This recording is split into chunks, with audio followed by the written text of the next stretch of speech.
Now that we have understood about the individual characters of Mahabharata, looking at Mahabharata as a whole, it feels it's not just about a war. It's about dharma, it's about emotional growth. And how do you think Mahabharata can address our self-doubts, our emotional triggers, or our pain points? Right. See, Mahabharata as a whole has a different message altogether. Okay. And if you zoom into different characters, the message is entirely different. They're not opposite, but it's different. What I take from the entire Mahabharata as a message is to realize each one's potence.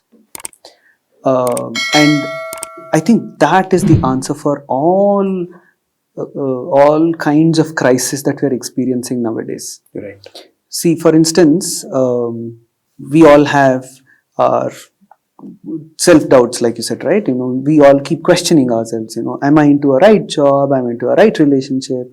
Am I doing it good? Is it the right place for me? Yes. Yeah. Am I doing it enough?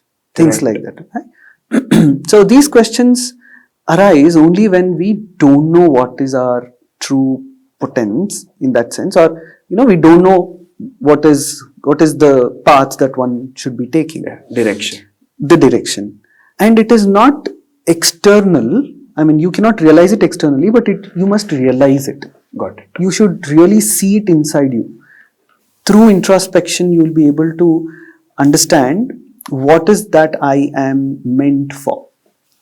And just see how these two groups of people have been successful in it. The Pandavas and the Kauravas, right?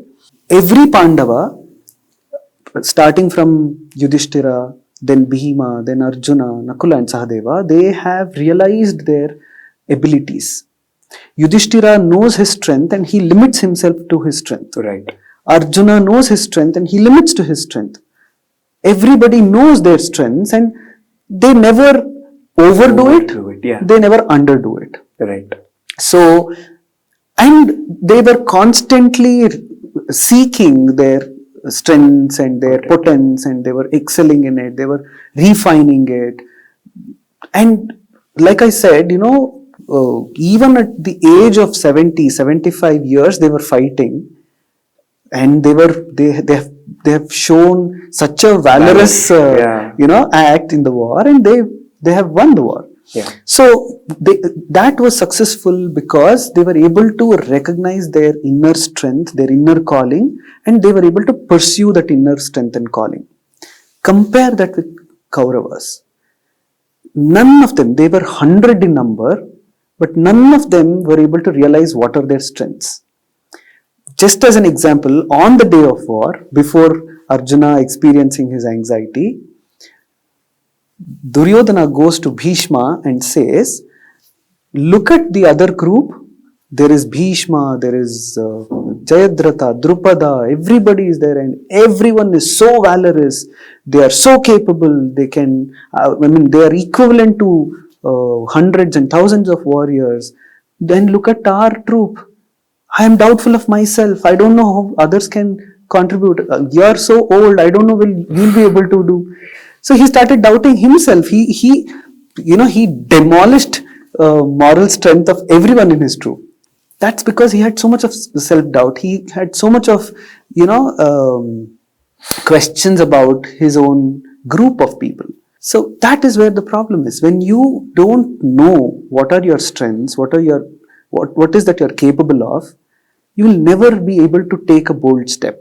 Right. Whereas the other group, they were able to do it. They were able to stick to their passion and their potence. They managed. So I feel that is the message. So I think understanding what our true capacities are and limiting ourselves to that takes us to where we have to reach.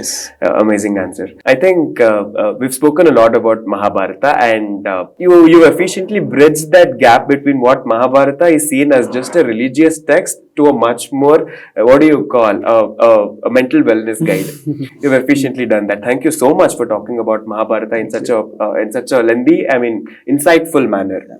I think what I've told is just a minuscule, because I'm not a scholar, But if anybody objectively study the text, you will definitely realize much more than what I was able to put across. Right. It is that beautiful. Right. I think we have to view Mahabharata with the right eyes. Yeah. So one request, at least to the Gen Zs of today, is stop viewing Mahabharata as just a religious text and start viewing it as something which you can incorporate, which all of us can incorporate in our everyday activity, in our everyday life.